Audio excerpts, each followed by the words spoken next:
இஸ்லாத்தின் காணிக்கையான சலாத்தினை தெரிவித்துக் கொள்கிறேன். அஸ்ஸலாமு அலைக்கும் வரஹ்மத்துல்லாஹி வபரகாத்துஹு. வலைக்கும் ஸலாம். قال الله تعالى في القرآن الكريم والفرقان المجيد أعوذ بالله من الشيطان الرجيم بسم الله الرحمن الرحيم إن الله وملائكته يصلون على النبي يا أيها الذين آمنوا صلوا عليه وسلموا تسليما وصل على سيدنا ونبينا مولانا محمد وعلى آل سيدنا محمد وبارك وسلم عليه اللهم صل على سيدنا ونبينا مولانا محمد وعلى آل سيدنا محمد وبارك وسلم عليه اللهم صل على سيدنا ونبينا مولانا محمد وعلى آل سيدنا محمد وبارك وسلم عليه. எல்லா புகழும் வல்ல அல்லாஹ் ஒருவனுக்கே உரித்தாகட்டுமாக. ஆமீன். அவனின் அன்பும் அருளும் மக்கத்து ராஜா மதினத்து ரோஜா நம் உயிரினும் உயிரான உயிரினும் மேலான முஹம்மது முஸ்தபா அஹ்மது முஜ்தபா ரசூலுல்லாஹி ஸல்லல்லாஹு அலைஹி வஸல்லம் அவர்கள் மீதும் அவர்களை அடியுட்டி வாழ்ந்து மறைந்து மறையாமல் இருக்கிற உத்தம சத்திய சஹாபாக்கள், தாபிஈன்கள், தபஅ தாபிஈன்கள், அக்தாபுகள், அவுலியாக்கள், நாம் நம்மை சார்ந்த அத்தனை நபர்கள் மீதும் அல்லாஹுவின் அன்பும் அருளும் என்றென்றும் குறைவின்றி நிலவட்டுமாக. ஆமீன். அல்லாஹுடைய அளப்பெரும் கிருபையால் கம்பம் மாநகரிலே 84ஆம் ஆண்டு உத்தம நபியின் உதய தின விழாவிலே நாம் அமர்ந்திருக்கிறோம். ஒரு அற்புதமான சேவையை மர்ஹூம் ஷாவுல் ஹமீத் அவர்கள் செய்து வைத்திருக்கிறார்கள். அவர்கள் இன்று நம்மிடத்திலே இல்லாவிட்டாலும் கூட அவர்களுடைய கபருக்கு இதனுடைய நன்மை போய்கொண்டே இருக்கிறது. அவர்களுடைய கபர் இதன் மூலமாக பிரகாசித்துக் கொண்டே இருக்கிறது. அல்லாஹு தாலா அவர்கள் செய்த முயற்சியை கியாமத்து வரைக்கும் அல்லாஹு தாலா நிலைப்படுத்துவானாக. சாதாரண விஷயம் அல்ல. இன்று நிறைய விஷயங்களுக்கு நம்முடைய பொருளாதாரத்தை செலவழிக்கிறோம். ஆனால் நபி ஸல்லல்லாஹு அலைஹி வஸல்லத்துடைய மீலாதிற்காக தங்களுடைய பொருளாதாரத்தில் ஒரு விஷயத்தை வக்ஃப் செய்து காலங்காலமாக அது நடக்கும் விதமாக அவர்கள் ஏற்பாடு செய்து வைத்திருப்பது என்பது சாதாரண விஷயம் அல்ல. நம்ம வரலாற்றில் ஒரு செய்தி நம்ம கேள்விப்பட்டிருக்கிறோம். அபூ லஹப். இந்த அபூ லஹப் நபி ஸல்லல்லாஹு அலைஹி வஸல்லத்திற்கு கடுமையான நோவினை தந்தவன். குர்ஆனிலே அல்லாஹ் இறக்கி விட்டான், தப்பத் யதா அபீ லஹப், அபூ லஹபுடைய கை நாசமாகட்டும் என்று அல்லாஹ் வசனத்தை இறக்கி விட்டான். ஆனால் ஹதீஸ் கிதாபுகளிலே அபூ லஹபை குறித்து ஒரு செய்தி வருகிறது. அபூ லஹப் யாரு? நபி ஸல்லல்லாஹு அலைஹி வஸல்லத்துடைய சிறிய தந்தை. இருந்தாலும் கூட நபி ஸல்லல்லாஹு அலைஹி வஸல்லத்திற்கு நோவினை செய்த காஃபிர். அதனால் அல்லாஹ் அவரை சபிக்கும் விதமாக குர்ஆனில் வசனத்தை இறக்கினான். ஆனால் ஒரு செய்தி ஹதீஸிலே வருகிறது. ஒரு மனிதர் அபூ லஹபை கனவிலே பார்க்கிறார். கனவிலே பார்க்கிற போது அபூ லஹபிடத்திலே கேட்கிறார், உனக்கு எப்படி இருக்கு வேதனை, என்ன மாதிரி இருக்கு? ஒரு சொல்றாரு, கடுமையான வேதனை எனக்கு இருக்கிறது. ஆனால் திங்கட்கிழமை மட்டும் என்னுடைய கை விரலிலே ஒரு அமிர்தம் சுரக்கும், அதை நான் சுவைப்பேன், என்னுடைய வேதனை கொஞ்சம் லேசாகும் என்கிறார். என்ன என்று வரலாற்று அந்த ஹதீஸ்ல எழுதுறாங்க. நபி ஸல்லல்லாஹு அலைஹி வஸல்லம் பிறந்த அந்த செய்தி, ஏன்னா பிறக்கும் போது அவருக்கு தெரியல இவங்க பின்னாடி மிகப்பெரிய நபியாக வருவார் என்று தெரியல. தன்னுடைய சகோதரருக்கு குழந்தை பிறந்திருக்கிறது என்ற செய்தியை கேள்விப்பட்டவுடன் இந்த அபூ லஹப் தன்னுடைய அடிமையை உரிமை விட்டார். இப்படி கையை காட்டி, என்னுடைய சகோதரருக்கு குழந்தை பிறந்திருக்கு, எனவே நீ உரிமை விட்டேன், நீ விடுதலை ஆகிவிடு என்று தன் ஆள்காட்டி விரலை கொண்டு அவர் விடுதலை விட்டதினால் அல்லாஹு தாலா அவர் மோசமான காபிராக இருந்தாலும் கூட அந்த நரகத்துல அல்லாஹு தாலா தன் விரலிலே திங்கட்கிழமை என்று ஒரு விதமான அமிர்தத்தை வெளியாக்கி அவர் வேதனை கொஞ்சம் லேசாகிறது என்றால், முஸ்லீமாக நபி ஸல்லல்லாஹு அலைஹி வஸல்லத்தை நேசம் கொண்ட ஹாஜியார் அவர்கள், மர்ஹூம் அவர்கள் இந்த நபி ஸல்லல்லாஹு அலைஹி வஸல்லத்துடைய மீலாதிற்காக நிரந்தரமான ஒரு வக்ஃப் செய்து அற்புதமான ஏற்பாடு செய்திருக்கிற போது நம்மால் கண்ணில் பார்க்க முடியாவிட்டாலும் கூட அவர்கள் சொர்க்கத்திலே தான் இருக்கிறார்கள் என்பதிலே எந்த சந்தேகமில்லை. அல்லாஹு தஆலா அவருடைய சந்ததிகள் தொடர்ந்து இந்த சேவையை செய்வதற்கு அல்லாஹு தஆலா தௌஃபீக் செய்வானாக. நாமும் நபி ஸல்லல்லாஹு அலைஹி வஸல்லத்துடைய மீலாதை அற்புதமான ஒரு முறையிலே அல்லாஹ்வும் ரசூலும் விரும்பிய முறையிலே அதை அனுபவிக்கக்கூடிய வாக்கியத்தை அல்லாஹ் தஆலா கொடுத்து அருள் புரிவானாக. எனக்கு கொடுக்கப்பட்டிருக்கிற அற்புதமான தலைப்பு வந்தது வசந்தம். வந்தது வசந்தம் என்று ரபியுல் அவ்வல் மாதத்திலே வசந்தம் வீசுகிற போதே சிலருக்கு கசப்பான ஒரு விஷயங்களும் வெளிப்படுகிறது. என்ன மீலாது பயானு, எதுக்கு மீலாது பயானு, எதுக்கு மௌலுது, இதெல்லாம் எதுக்கு நம்ம செய்யணும் என்றொரு கேள்விகளும் சில விமர்சனங்களும் ஆங்காங்கே வருவதை நாம் பார்க்கிறோம். ஆனால் இந்த வசந்தம் நமக்கு எப்படி வசந்தத்தை கொடுக்கிறது? நபி ஸல்லல்லாஹு அலைஹி வஸல்லத்துடைய பிறப்பை குறித்து ஒரு சில விஷயங்களை பார்ப்பதற்கு முன்னதாக நாம் சில விஷயங்களை விளங்க வேண்டும். நாம் நம்முடைய முன்னோர்கள் நமக்கு காட்டி கொடுத்த சில வழிமுறைகள் குர்ஆன் ஹதீஸின் அடிப்படையில் தான் என்பதை நாம் விளங்க வேண்டும். ஏதோ சடங்கிற்காக மீலாது விழா நம்முடைய முன்னோர்கள் ஏற்படுத்தி வைத்திருக்கிறார்கள், நாமும் மீலாது விழா கொண்டாடுகிறோம், நாமும் மௌலிது ஓதுகிறோம் என்பது அல்ல. நம்முடைய முன்னோர்களாக இருந்த நல்லடியார்கள் சாலிஹீன்கள் குர்ஆன் ஹதீஸின் அடிப்படையில் தான் இந்த அற்புதமான அமலை விட்டு சென்றிருக்கிறார்கள். ஏங்க நபி ஸல்லல்லாஹு அலைஹி வஸல்லம் பிறந்ததுக்கு எதுக்குங்க 12 நாள் இந்த மாதிரி மீலாது விழா, எதுக்குங்க அந்த மாதிரி மௌலூது ஓதுறீங்க, இதுதான் ஷிர்க் இல்லையா, இது இணை வைப்பு இல்லையா என்பதை போன்று நாம் கேள்விப்படுகிறோம். நம்ம குடும்பத்திலே சில பேர் அப்படி சொல்லலாம், நம்முடைய அக்க பக்கத்தில் இருப்பவர்கள் சில பேர் அப்படி சொல்லலாம், நம்முடைய உற்றார் உறவினர்களே சில பேர் சொல்லலாம், இது என்னங்க மீலாது, இது ஷிர்காச்சுங்க, அல்லாஹ்வுக்கு போய் இணை வைக்கிறீங்களேங்க அப்படின்னுவாங்க. நல்லா நீங்க விளங்கணும், இந்த மீலாத் மௌலுதுன்ற வார்த்தையில கூட இணை வைப்பு இல்லை. என்ன இல்லை? இந்த மீலாத் மௌலிதுன்ற வார்த்தையில கூட இணை வைப்பு இல்லை. மீலாதுன்னா நம்ம வழக்கில் என்ன அப்படின்னா நபி ஸல்லல்லாஹு அலைஹி வஸல்லத்தை உரை நடையில பயான் வடிவுல புகழ்வதற்கு என்ன பெயர்? மீலாத். மீலாது விழா அப்படின்னா என்ன அர்த்தம்? நபி ஸல்லல்லாஹு அலைஹி வஸல்லத்துடைய வாழ்க்கையை குறித்து பயான் பேச போறாங்கன்னு அர்த்தம்.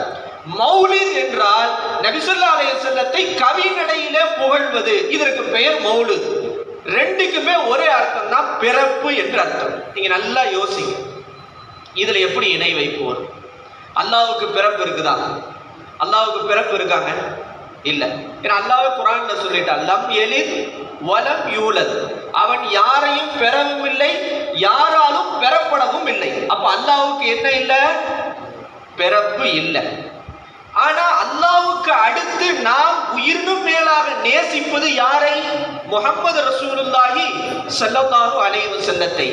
என்னதான் நம்ம நேசிச்சாலும் நம்ம அவங்கள எந்த இடத்துக்கு கொண்டு போயிட மாட்டோம், அல்லாஹ்வுடைய இடத்துக்கு கொண்டு போயிட மாட்டோம். அப்ப அல்லாஹ்வுக்கும் ரசூலுக்கும் மத்தியில வித்தியாசத்தை வெளிப்படுத்துவதற்கு இந்த மீலாது விழா காரணமாக இருக்கிறது. எப்படி? அல்லாஹ்வுக்கு பிறப்பு இல்லை, முஹம்மது ஸல்லல்லாஹு அலைஹி வஸல்லத்திற்கு பிறப்பு இருக்கிறது. எனவே அல்லாஹ்வும் ரசூலும் எந்த விதத்திலேயும் ஒன்றாக மாட்டார்கள். அல்லாஹ் நம்மை படைத்து பரிபாலிக்க கூடியவன், அவனுக்கு பிறப்பு இல்லை. ஆனால் அவனால் படைக்கப்பட்ட முஹம்மது ஸல்லல்லாஹு அலைஹி வஸல்லத்திற்கு பிறப்பு இருக்கிறது. எனவே நபி அவர்கள் பிறந்தவர்கள், அவர்கள் அல்லாஹ்வுக்கு இணையானவர்கள் கிடையாது என்கிற தௌஹீதை வெளிப்படுத்துவதற்காகத்தான் நம்முடைய முன்னோர்கள் மீலாது விழாவை ஏற்படுத்தினாங்க. மீலாது விழா வச்சுட்டாங்க, நமக்கு என்ன விளங்கிரும்? ரசூலுல்லாஹ்வுக்கு பிறப்பு இருக்குது, அவங்க அல்லாஹ்வுக்கு இணை கிடையாது, அவங்க தூதர், மனித புனிதர், அல்லாஹ்வுக்காக வாழ்ந்தவர்கள் என்ற வித்தியாசம் தெரியுது. அப்ப மீலாது மௌலித் என்கிற வார்த்தையிலேயே இணை வைப்பு இல்லாத போது இது எப்படி ஷிர்காகும்? இது எப்படி இணை வைப்பாகும்? அதனால நம்ம யோசிக்கணும், இந்த மீலாது மௌலித் என்பது சாதாரண விஷயம் அல்ல. சரி, இதை ஏன் நம்ம செய்யறோம்? இதை செய்யறதுடைய நோக்கம் என்ன? இதை செய்ய சொல்லி அல்லாஹ் சொன்னானா? அல்லாஹ் சொன்னானாங்க? சில பேர் இப்படி கேட்கறது என்னண்டா, வந்துட்டு பிறந்த நாள் விழா கொண்டாடலாமா, பர்த்டே கொண்டாடலாமா அப்படின்னு கேட்கறது. உடனே நம்ம என்ன சொல்லுவோம்? இல்லை இல்லைங்க, பிறந்த நாள்லாம் அதெல்லாம் கொண்டாடக்கூடாது, பர்த்டே எப்படி கொண்டாடலாம், அதெல்லாம் கூடாது. அப்புறம் எதுக்கு நீங்க ரசூலுல்லாஹ்வுக்கு பிறந்த நாள் கொண்டாடுறீங்கன்னு கேட்பாங்க. அப்புறம் எதுக்குங்க நீங்க ரசூலுல்லாஹ்வுக்கு பிறந்த நாள் கொண்டாடுறீங்க? நம்ம என்ன சொல்லணும்? ஏங்க, நீங்க சொல்ற மாதிரி நம்ம ரசூலுல்லாஹ்வுக்கு பிறந்த நாளை கொண்டாடல, கேக்கு வெட்டியோ அல்லது வேற ஏதாவது அனாச்சாரங்கள் செய்தோ நபியின் பிறப்பின் மூலமாக ரசூலுல்லாஹ்வுடைய வாழ்க்கையை மக்களுக்கு கொண்டு போய் சேர்க்கிறோம். இந்த 12 நாளில் அந்த பயான் வைக்கிற போது நபி ஸல்லல்லாஹு அலைஹி வஸல்லத்துடைய வாழ்க்கை மக்களுக்கு கொண்டு போய் சேருகிறது. இந்த மீலாது விழா என்பது கொண்டாட்டத்திற்கான அல்ல, நம்முடைய முன்னோர்கள் ஏற்படுத்தி வைத்ததனுடைய நோக்கம் நபி ஸல்லல்லாஹு அலைஹி வஸல்லத்துடைய வாழ்க்கை முறை மக்கள்கிட்ட போய் சேரணும். எப்படி போய் சேர்றது? உடனே கேட்பாங்க, இப்போ சஹாபாக்கள்லாம் மீலாது விழா கொண்டாடினாங்களான்னு கேட்பாங்க. சஹாபாக்களுக்கு மீலாது விழா கொண்டாடணும் அவசியம் இல்லைங்க. ஏன்னா 24 மணி நேரமும் ரசூலுல்லாவை பத்தி தான் அவங்க பேசிக்கிட்டு இருந்தாங்க. இதுக்காக ஒரு நாளை பிக்ஸ் பண்ணி ரசூலுல்லாவை பற்றி பேச வேண்டும் என்ற அவசியம் அவர்களுக்கு ஏற்படவில்லை. ஆனால் நமக்கு இந்த 12 நாள் என்று ஒரு நிர்ணயம் வைத்து நபி ஸல்லல்லாஹு அலைஹி வஸல்லத்துடைய வாழ்க்கை குறித்து பேச வேண்டிய கட்டாயம் இருப்பதால் நமக்குத்தான் மீலாது விழா அவசியம் ஒழிய சஹாபாக்களுக்கு அவசியம் இல்லை. ஏன்னா அவங்களுக்கு எல்லா நாளுமே மீலாது விழாவாக தான் இருந்துச்சு. நபி ஸல்லல்லாஹு அலைஹி வஸல்லத்துடைய வாழ்க்கை குறித்து அவர்கள் பேசிக்கொண்டே இருந்தார்கள். அப்ப எல்லாம் அல்ல அல்லாஹ்வின் நல்லடியார்களே, இப்ப நம்ம யோசிக்கணும், இந்த வசந்தம் நாம் பயன்படுத்திக் கொள்வதற்கான வசந்தம். அல்லாஹ் குர்ஆன்ல சொல்றானா? ஆமா, குர்ஆன்ல சொல்றான். என்ன சொல்றான் குர்ஆன்ல? அல்லாஹ் தஆலா குர்ஆனிலே சொல்கின்றான், ஃபதுகுரு நிஅமத்தல்லாஹி அலைக்கும், அல்லாஹ் உங்களுக்கு செய்த நிஅமத்தை நீங்கள் நினைவு கூறுங்கள் அல்லாஹ் சொல்றான். என்ன சொல்றாங்க? அல்லாஹ் உங்களுக்கு செஞ்ச நிஅமத்தை நினைவு கூறுங்கள் அல்லாஹ் சொல்றான். இன்னொரு வசனத்தில் அல்லாஹ் தஆலா சொல்றான், வ அம்மா பி நிஅமத்தி ரப்பிக ஃபஹத்திஸ், அல்லாஹ் தஆலா உங்களுக்கு செய்த நிஅமத்தை மக்களுக்கு எடுத்து சொல்லுங்கள். அல்லாஹ் எனக்கு இந்த மாதிரிலாம் நிஅமத் செஞ்சிருக்கிறான், இந்த மாதிரிலாம் அருட்கொடை செஞ்சிருக்கான், நீங்க எடுத்து சொல்லுங்கன்னு அல்லாஹ் தஆலா சொல்றான். நீங்க யோசிங்க, அல்லாஹ் நமக்கு கொடுத்த நிஅமத்திலேயே பெரிய நிஅமத் எதுங்க? பொருட்செல்வமா, குழந்தை செல்வமா, அல்லது வேற ஏதாவது செல்வமா, வேற ஏதாவது நிஅமத்தா என்றால் இது எல்லாம் இருக்கும், ஆனா கபருக்கு வராது. இந்த நிஅமத்துகள் எல்லாம் இருக்கும், நாளைக்கு மறுமைக்கு வராது. அல்லாஹ் செய்த நிஅமத்துகளிலேயே மேலான நிஅமத் முஹம்மது நபி ஸல்லல்லாஹு அலைஹி வஸல்லம் அவர்களை நமக்கு கொடுத்தது, நாம் அவர்களுடைய உம்மத்திலே பிறந்தது. அல்லாஹு அக்பர். அப்ப அல்லாஹ் என்ன சொல்றான்? உங்களுக்கு செஞ்ச நிஅமத்தை என்ன செய்யுங்க? நினைவு கூறுங்கன்றான். உங்களுக்கு செஞ்ச நிஅமத்தை நீங்க என்ன செய்யுங்க? அதை எடுத்து சொல்லுங்கன்றான். இந்த மீலாது விழாவின் மூலமாக, மௌலிதின் மூலமாக அல்லாஹ் நமக்கு செய்த இந்த நபி ஸல்லல்லாஹு அலைஹி வஸல்லத்துடைய அந்த அருட்கொடையை பற்றி மக்களுக்கு நம்ம எடுத்து சொல்றோம், அவருடைய வாழ்க்கையை எடுத்து சொல்கிறோம்.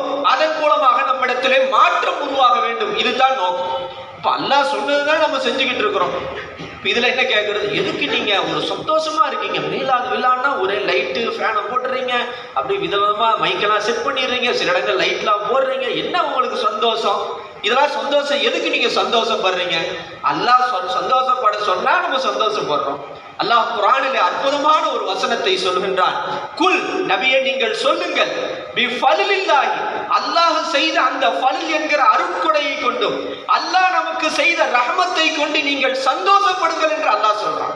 அல்லாஹ் உனக்கு ஒரு ரஹமத் செஞ்சிருக்கிறானா, உனக்கு அருட்கொடை செஞ்சிருக்கிறான், நீ சந்தோஷப்படு. அப்ப நமக்கு அல்லாஹ் செஞ்ச ரஹமத் என்ன ரஹமத்? இன்னொரு வசனத்தில் அல்லாஹ் தஆலா சொல்றான், வமா அர்சல்னாக இல்லா ரஹ்மத்தல் லில் ஆலமீன், இந்த நபியை உங்களுக்கு ரஹமத்தாக, இரக்கமானவர்களாக, ரஹமத்தாக அனுப்பி இருக்கிறேன் என்று அல்லாஹ் சொல்கின்றான். ஒரு வசனத்துல ரஹமத்தை கொண்டு நீங்க சந்தோஷப்படுங்கன்றான்.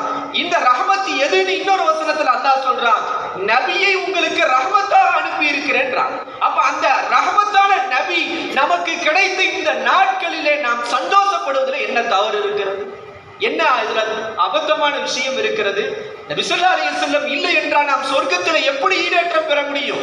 நாளைக்கு மறுமையிலே புகாரியிலே வரக்கூடிய ஹதீஸ், நபி ஸல்லல்லாஹு அலைஹி வஸல்லம் நாளைக்கு மறுமை கியாமத் எதுக்கு?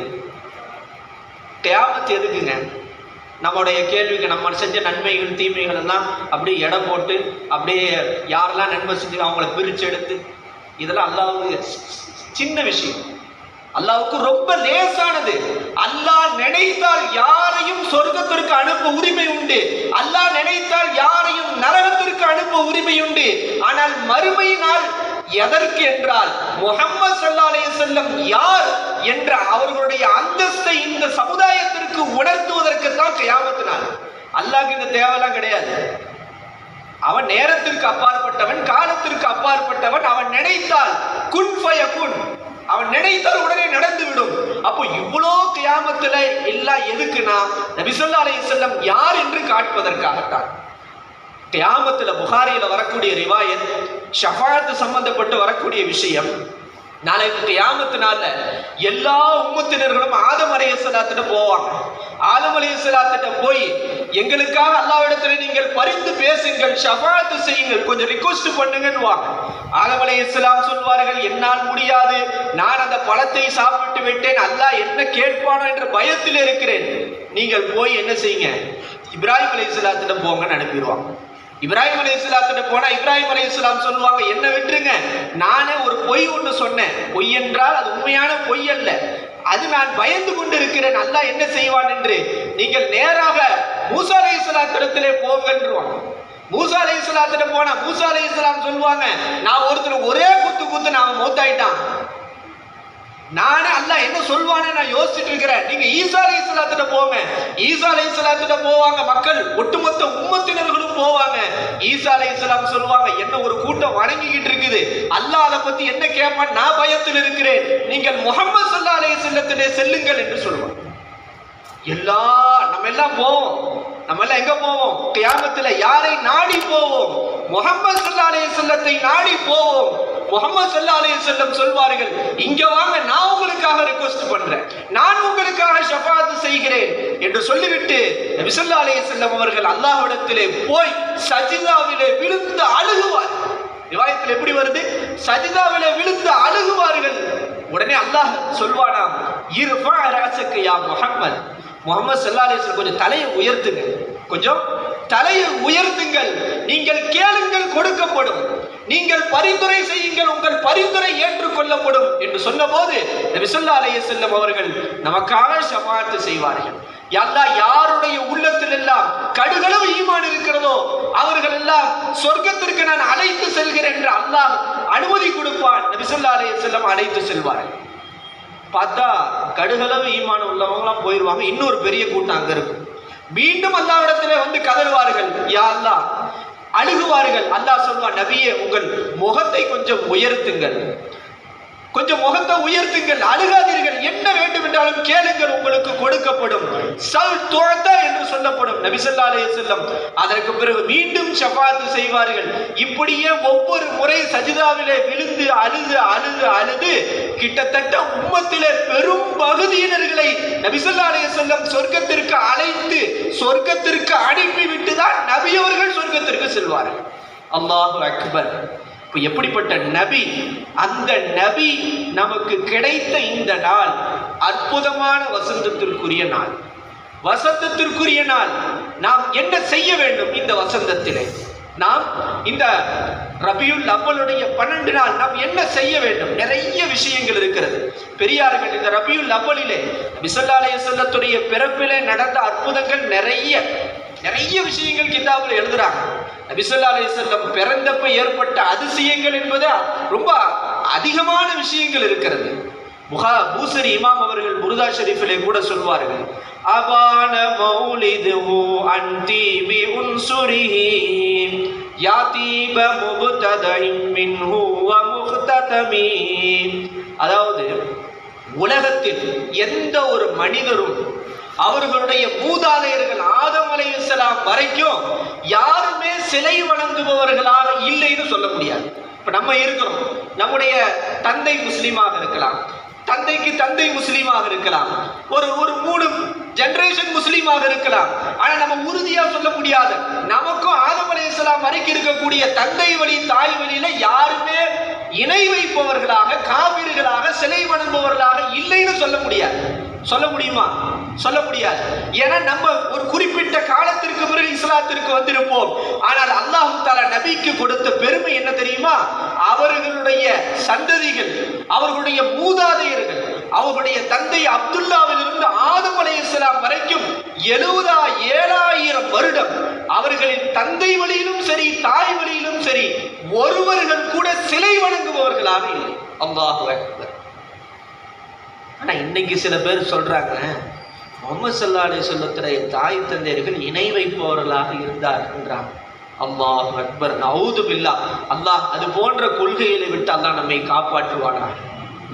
இப்படிப்பட்ட பரிசுத்தமான வரலாற்றிலே எழுதுகிறார்கள், நபி ஸல்லல்லாஹு அலைஹி வஸல்லத்துடைய மூதாதையர்களில் யாரும் பொய் சொன்னவர்கள் கிடையாது, திருடியவர்கள் கிடையாது, கொலை குற்றம் செய்தவர்கள் கிடையாது, குடிகாரர்கள் இருந்தது கிடையாது. ஆண் வழியிலோ பெண் வழியிலோ நபி அவர்களின் மூதாதையர்களில் யாரும் விபச்சாரத்திலே ஈடுபட்டவர்கள் கிடையாது. கிடையாது என்று வரலாற்றில் எழுதுறாங்க. அதனால்தான் நபி ஸல்லல்லாஹு அலைஹி வஸல்லம் சொன்னார்கள், லம் அஸல் உன்கது மின் அஸ்லாபி தாஹிரீன இலா அர்ஹாமி தாஹிரா. அல்லாஹ் தஆலா ஆதம் அலைஹிஸ்ஸலாத்திலிருந்து என்னை புரட்டிக் கொண்டே வந்தான். எந்த மாதிரிண்டா, பரிசுத்தமானவர்களுடைய முதுகந்தண்டிலிருந்து பரிசுத்தமானவர்களுடைய கர்ப்பப்பையின் பக்கம் அல்லாஹ் புரட்டிக் கொண்டே வந்தான். கரெக்டா அல்லாஹ் பாதுகாத்துட்டே வந்தான். ஸல்லல்லாஹு அலைஹி வஸல்லம் சொல்றாங்க, அல்லாஹ் குர்ஆனிலும் நபியை பார்த்து சொல்லுகின்றான், வ தகல்லுபக ஃபிஸ் சாஜிதீன், உங்களை சஜதா செய்யக்கூடியவர்களிலே நாம் புரட்டி வந்தோம் என்று அல்லாஹ் சொல்கின்றான். அப்ப நபி ஸல்லல்லாஹு அலைஹி வஸல்லத்துடைய மூதாதையர்கள் ஆதம் அலைஹிஸ்ஸலாம் வரைக்கும் எல்லோரும் அவர்கள் இணை வைப்பை விட்டு பாதுகாக்கப்பட்டவர்களாக இருந்தார்கள். ஆனா இன்னைக்கு சாதாரணமா சொல்றாங்க, நபி ஸல்லல்லாஹு அலைஹி வஸல்லத்துடைய பெற்றோர்கள் இணை வைப்புல தான் இருந்தாங்கன்றாங்க. அல்லாஹ் அக்பர், அல்லாஹ் பாதுகாக்க வேண்டும். மோசமான அகீதா, மோசமான சிந்தனை. அதனால் தான் நபி ஸல்லல்லாஹு அலைஹி வஸல்லம் பூசரி இமாம் சொன்னார்கள், உலகத்தில் இந்த இஸ்லாத்தில் இருந்த யாருக்கும் இந்த வாக்கியம் கிடைக்கவில்லை, எந்த நபியும் சொல்ல முடியாது. முஹம்மது ஸல்லல்லாஹு அலைஹி வஸல்லத்துடைய தந்தையிலிருந்து ஆதம் நபி வரைக்கும் யாரும் சிலை வணங்குபவர்களாக இல்லை. அல்லாஹ் அவர்களை பரிசுத்தமான முஸ்லிமான இணை வைப்பை விட்டு பரிசுத்தமாக்கப்பட்டவர்களில் இருந்து அல்லாஹ் தஆலா நபி அவர்களை இந்த உலகத்திற்கு கொண்டு வந்தான் என்கிறார். இது முதல் விஷயம், நபி ஸல்லல்லாஹு அலைஹி வஸல்லத்துடைய பிறப்புடைய விஷயத்துல முதல் விஷயம். இரண்டாவது சொல்றாங்க, நபி ஸல்லல்லாஹு அலைஹி வஸல்லம் அவர்கள் பிறக்கிற போது அன்றைய பேரரசாக இருந்தது பாரசீகம். இன்னைக்கு ஈரான் என்று சொல்வார்கள், ஈரான், அன்று பாரசீகம். நபி ஸல்லல்லாஹு அலைஹி வஸல்லம் பிறக்கிறாங்க. அந்த கிஸ்ரா என்கிற அரசன், அந்த பாரசீகத்துடைய அரசர்களுக்கு பேர் கிஸ்ரான்னு சொல்லுவாங்க. ரொம்ப திமிரு பிடிச்சவங்க. எங்களை மிஞ்சறதுக்கு இன்னைக்கு எப்படி இருக்கிறாங்க, எங்களை மிஞ்சறதுக்கு ஆள் இல்லைன்ற மாதிரி.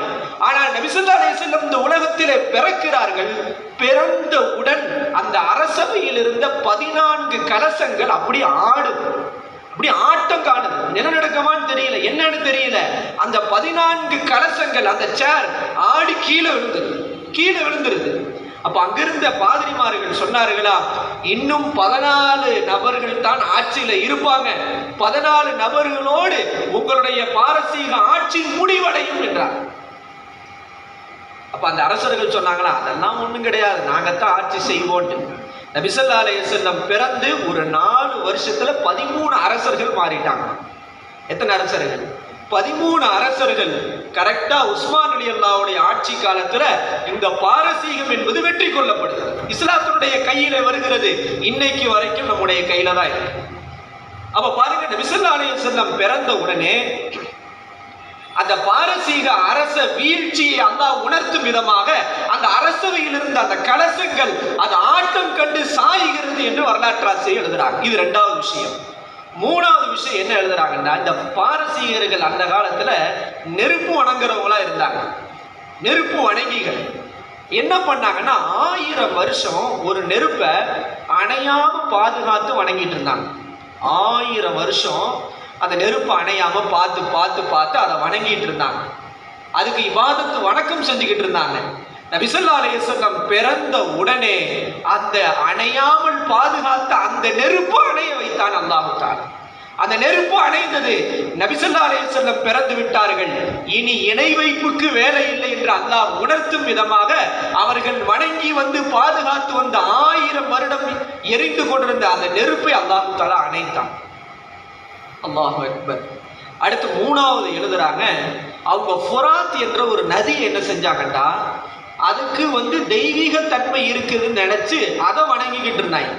ஃபுராத் கரெக்டா நபி ஸல்லல்லாஹு அலைஹி வஸல்லம் பிறந்த அன்னைக்கு அந்த நதி வற்றி போய்விட்டது. அப்படி ஓடாம ஸ்டாப் ஆகி நிற்கிது. ஓடுகின்ற நதி, நிற்காமல் எப்போதும் ஓடுகின்ற நதி. அதை பார்த்து அந்த மக்கள் இதை வணங்கக்கூடியதாக எடுத்துக்கொண்ட போது நபி ஸல்லல்லாஹு அலைஹி வஸல்லத்துடைய பிறப்பின் மூலமாக அல்லாஹ் தஆலா அந்த நதியை நிறுத்தினான்.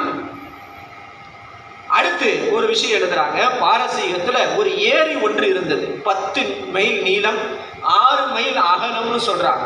அந்த சாவா என்கிற இடத்துல அந்த அந்த அந்த பாதிரிமார்கள் என்ன செஞ்சாங்கன்னா, அந்த ஏரிக்கு ஓரத்துல கோவில் கட்டி நம்ம இன்னைக்கு பார்க்கிறோம்.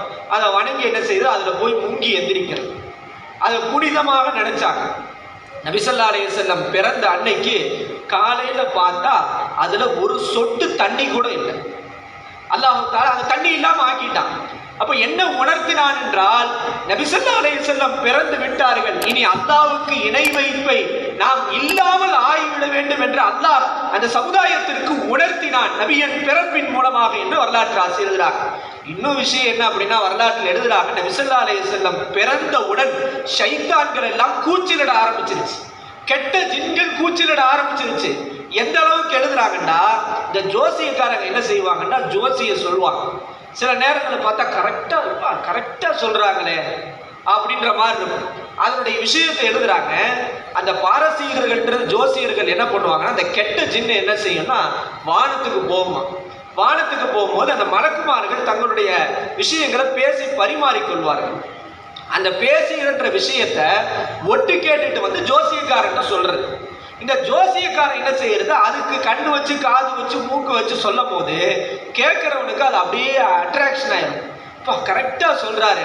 நபி ஸல்லல்லாஹு அலைஹி வஸல்லம் பிறந்த அன்னைக்கு அல்லாஹ் தஆலா சில எரி நட்சத்திரங்களை கொண்டு ஒட்டு கேட்க வந்த அந்த ஜின்னுகளை அடித்து துரத்தினான் அல்லாஹ் தஆலா என்று வரலாறு. ஓடிடுச்சு, இனிமேல் நீங்க வந்து ஒட்டு கேட்க கூடாது என்பதை போன்று நபியின் பிறந்த அன்று அந்த எரிக்கற்கள் நேரா வந்து இந்த உலகத்தில் இருக்கக்கூடிய சிலைகளின் தலையிலே விழுந்தது. என்னன்னு பார்த்தா, அன்னைக்கு இருந்த எல்லா சிலைகளும் ஆட்டோமேட்டிக்கா எதுவும் இல்லாம குப்புற விழுந்துருச்சு. ஸல்லல்லாஹு அலைஹி வஸல்லம் பிறந்த அன்னைக்கு என்ன செய்யுதுன்னா, எல்லா அந்த சிலை வணக்கத்தை செய்யக்கூடியவெல்லாம் பார்க்கறாங்க. திடீர்னு பார்த்தா சில முகம் குப்புற விழுந்து தலைகீழ கிடக்கு. என்னடா தலைகீழ கிடக்குது, என்ன நடந்தது, யாரும் செய்யவில்லையே. நபி ஸல்லல்லாஹு அலைஹி வஸல்லம் என்ற முஹம்மது நபி என்றவர்கள் பிறந்து விட்டார்கள், இனி சிலை வணக்கத்திற்கு முற்றுப்புள்ளி என்பதை அல்லாஹ் உணர்த்தும் விதமாக அல்லாஹ் தஆலா சிலைகளை குப்புற விழுக வைத்தான் என்று வரலாற்று ஆசிரியர் எழுதுறார். அல்லாஹ் அக்பர். இப்ப பாருங்க, நபி ஸல்லல்லாஹு அலைஹி வஸல்லத்துடைய பிறப்புல எவ்வளவு உணர்த்துதல்களை அல்லாஹ் வச்சிருக்கிறான் பாருங்க. ஷிர்கை, இணை வைப்பை ஒழிக்கப்படும், அல்லாஹை மட்டும்தான் வணங்க வேண்டும், அவனுக்கு எந்த இணையும் இல்லை என்கிற ஏகத்துவத்தை தலை தூக்கி நிற்பட்ட முஹம்மது ஸல்லல்லாஹு அலைஹி வஸல்லம் பிறந்து விட்டார்கள் என்பதை அல்லாஹ் உணர்த்துகிறான் என்றால், அந்த நபியின் பிறப்பை வச்சுக்கிட்டு இன்னைக்கு என்னைக்கு ஷிர்க் நிகழ போகுது? ரசூலுல்லாஹ் பிறந்ததே இணை வைப்பு ஒழிக்கிறதுக்கு தான். இணை வைப்பு ஒழிக்கிறான், அதை உணர்த்துறாங்க. அந்த ரசூலுல்லாஹ்வுடைய பிறப்பு வச்சுக்கிட்டு இப்ப நம்ம என்ன இணை வைக்க போறோம்? அல்லாஹ் அக்பர். சொல்வது ஆச்சரியமாக இருக்கு. நபி ஸல்லல்லாஹு அலைஹி வஸல்லத்துடைய பிறந்த போது பொதுவாக அந்த தாய்க்கு ஏன் அவ்வளவு மதிப்பு நம்ம பார்க்கணும். அந்த வயிற்றுல அந்த கரு உண்டானதுல இருந்து ஏற்படுகிற கஷ்டத்தை பார்க்கணும். அல்லாஹ் அக்பர். என்ன மாதிரி கஷ்டம்? வயிற்றுல வந்து அந்த குழந்தை உண்டானதையே சாப்பிட முடியாது, விரும்பியதை சாப்பிட முடியாது, வாந்தி வரும். 10 மாசம் பெற்றெடுத்து அதற்கு பிறகு அல்லாஹ் அக்பர், அதை நம்ம எல்லாருமே பார்த்துருக்கோம், ரொம்ப கடுமையான வேதனை. ஆனால் ஆமீனா அம்மையார் சொல்கின்றார்கள், நபி ஸல்லல்லாஹு அலைஹி வஸல்லத்தை நான் வயிற்றிலே சுமந்ததிலிருந்து அவர்களை பெற்றெடுக்கும் வரை எனக்கு கடுகளவு வேதனை கூட அல்லாஹ் கொடுக்கவில்லை என்று இருக்கிறார். கடுகளவு வேதனை கூட இல்லை. எந்த அளவுக்கு சொல்றாங்கன்னா, ஆமீனா அம்மையார் நபி ஸல்லல்லாஹு அலைஹி வஸல்லம் அவர்கள் பிறந்த போது மஷ்ரிக் மக்ரிப் மேற்கிலும் கிழக்கிலையும் கடுமையான ஒளி வீசியது என்கிறார். நபி ஸல்லல்லாஹு அலைஹி வஸல்லம் ஒரு ஒளி, ஒரு பிரகாசம். சஹாபாக்களும் சொல்றாங்க, நபி ஸல்லல்லாஹு அலைஹி வஸல்லம் இந்த உலகத்தை விட்டு பிரிஞ்சு மௌத்தான பிறகு, ஆலமுல் பர்ஸலுடைய உலகத்துக்கு அவங்க போன பிறகு, நாங்கள் கொண்டு போய் ரசூலுல்லாஹ் கபூர்ல வச்சுட்டு எங்க மண்ணை தட்டி விட்டுட்டு இப்படி கையை தான் நாங்கள் தடவுல, எங்களுக்கு ஒரு இருட்டு ஏற்பட்டதை போன்று தோன்றியது என்கிறார். நபி ஸல்லல்லாஹு அலைஹி வஸல்லம் பிறந்த அன்று இந்த உலகம் பிரகாசமானது. நபி அவர்களை சஹாபாக்கள் கபரிலே கொண்டு போய் வைக்கிற போது இந்த உலகம் இருண்டது என்கிறார்கள் சஹாபாக்கள். அல்லாஹு அக்பர். நபி ஸல்லல்லாஹு அலைஹி வஸல்லத்துடைய அந்த இது என்ன? ஆமீனா அம்மையார் சொல்கிறார்கள், கடுகளவு வேதனை எனக்கு ஏற்படவில்லை. நபி அவர்கள் பிறக்கிற போது ஹத்னா செய்யப்பட்டவர்களாக பிறந்தார்கள். அவர்களுடைய தொப்புள் கூடி அறுபட்டதாக இருந்தது. சிரித்து நிலையிலே பிறந்தார்கள், கலிமாவை சொல்லி பிறந்தார்கள் என்பதை போன்று வரலாற்று ஆசிரியர் எழுதுகிறார்கள். நபி ஸல்லல்லாஹு அலைஹி வஸல்லத்துடைய பிறப்பில் அவ்வளவு மாற்றங்கள், அதிசயங்களை அல்லாஹ் நிகழ்த்தி காட்டினான். அந்த வசந்தமான நபி நமக்கு கிடைத்த இந்த நாளில் தான் நாம் அமர்ந்திருக்கிறோம், அந்த மாதத்திலே நாம் அமர்ந்திருக்கிறோம். இந்த 12 நாள் இந்த வசந்தத்தை எப்படி பயன்படுத்துவது? வசந்தம்ன்றது நமக்கு தெரியுது, வசந்தத்தை எப்படி பயன்படுத்துறது, என்ன செய்வது, அந்த விஷயத்துல தான் நம்ம கவனம் குறைவாக இருக்கிறோம். நபி ஸல்லல்லாஹு அலைஹி வஸல்லம் பிறந்த மாசம், ஹஜ்ஜுடைய மாசத்துல ஹஜ்ஜை பத்தி பேசுறோம், ஹஜ் சம்பந்தப்பட்ட விஷயம். சில இடங்களை நம்ம பார்க்கறோம். ஹஜ்ஜுடைய மாசம் வந்துட்டு ஹஜ்ஜின் சிறப்புகள் படிக்கப்படுது, ஸலவாத் தொழுகையின் சிறப்புகள் படிக்கப்படுது, அந்த சிறப்புகள் இந்த சிறப்புகள்னு படிக்கிறாங்க. ஆனால் ரபியுல் அவ்வல் மாதம் வந்து விட்டது, என்ன சிறப்பை குறித்து மக்களிடத்தில் நாம் விழிப்புணர்வை ஏற்படுத்த வேண்டும். நபி ஸல்லல்லாஹு அலைஹி வஸல்லத்தின் மீது ஸலவாத்துகளை 24 மணி நேரமும் நாம் ஓதிக்கொண்டே இருக்க வேண்டும்.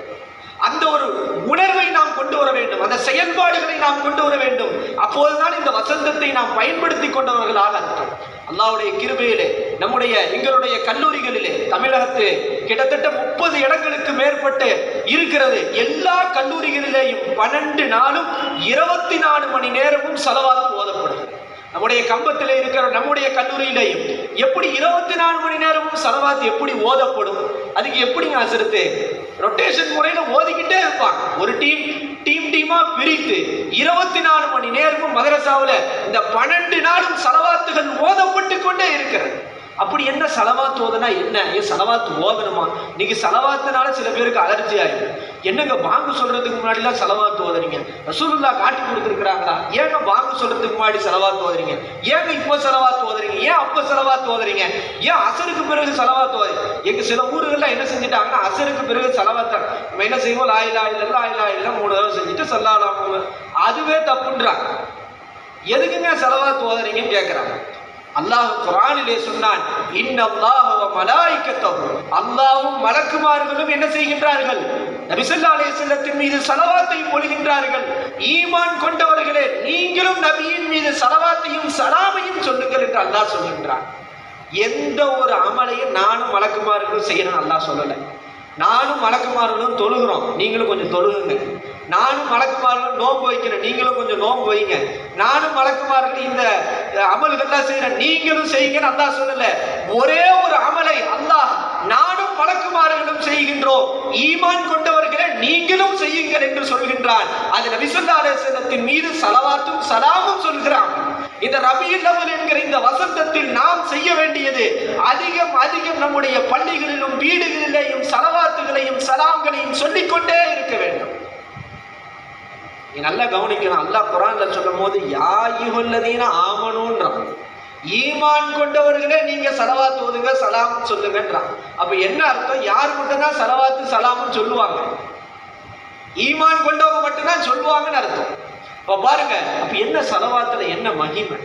ஸலவாத்தை நம்ம ஏன் ஓதணும்? இந்த ரபியுல் அவ்வல் 12 நாள் நாம் கிடைக்கிற அந்த அத்தனை நேரங்களிலேயும் ஸலவாத்துகளை கொண்டு நாம் இந்த 12 நாளையும் நாம் பிரகாசமாக்க வேண்டும், வசந்தமாக மாற்ற வேண்டும். நபி ஸல்லல்லாஹு அலைஹி வஸல்லம் சொன்னார்கள், மன் ஸல்லா அலைய ஸலாத்தன் வாஹிதத்தன், யார் என் மீது ஒரே ஒரு ஸலவாத் ஓதுகிறாரோ, ஸல்லல்லாஹு அலைஹி அஷரன், அல்லாஹ் தஆலா ஓதிய நபரின் மீது 10 ஸலவாத்தை பொழிகின்றான் என்கிறார். 10 ஸலவாத் என்றால் நாம் ஒரு முறை ஸலவாத் ஓதினா அல்லாஹ் நம்ம மீது 10 ரஹமத்தை செய்கின்றான்.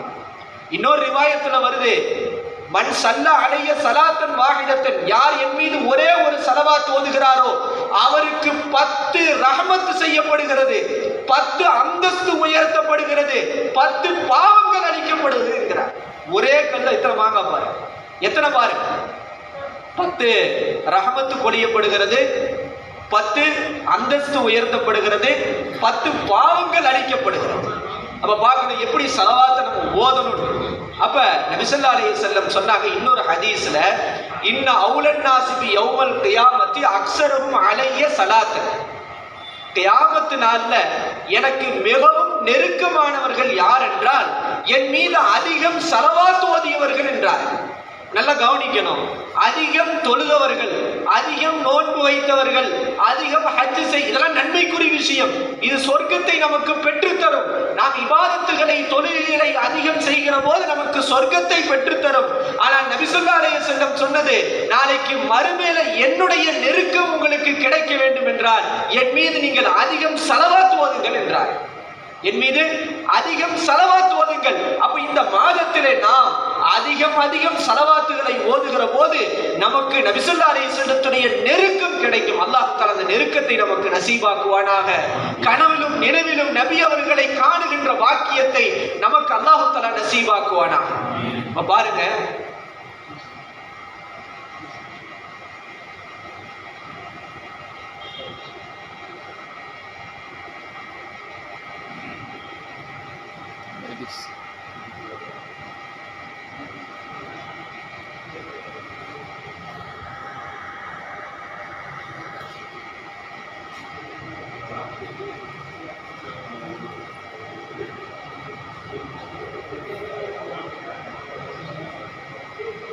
அப்ப பாருங்க, அப்ப என்ன சொன்னாங்க நபி ஸல்லல்லாஹு அலைஹி வஸல்லம், கியாமத்து நாள்ல என்னுடைய நெருக்கம் உங்களுக்கு அதிகம் கிடைக்க வேண்டும் என்றால் யார் என் மீது அதிகம் ஸலவாத் ஓதுகிறாரோ அவர் என்னுடைய நெருக்கத்திலே கியாமத்திலே இருப்பார்கள் என்று நபி ஸல்லல்லாஹு அலைஹி வஸல்லம் சொன்னாங்க.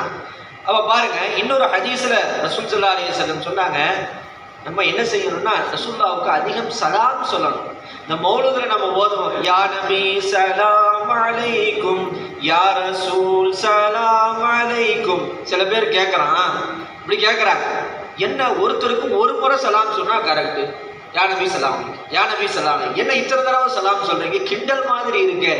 எப்படி ஒருத்தருக்கு ஒரு தடவை சலாம் சொன்னா பரவாயில்ல, நீங்க ரசூலுல்லாஹ் பேர்ல மௌலூதுல இத்தனை முறை சலாம் சொல்றீங்க, இது கிண்டல் மாதிரி இருக்கு. இதெல்லாம் ஒரு பேச்சா? சலாம் என்றால் என்ன? துஆ. அது அது சலாம் என்பதனுடைய அர்த்தம் உங்களின் மீது அல்லாஹ்வுடைய சலாமத் உண்டாகட்டுமான்னு அர்த்தம். துஆ, துஆவை எத்தனை முறை வேண்டுமானாலும் நாம் ஒருத்தருக்கு செய்யலாம். நபி ஸல்லல்லாஹு அலைஹி வஸல்லம் 3 முறை சலாம் சொன்னார்கள்னு புகாரில ரிவாயத் வருது.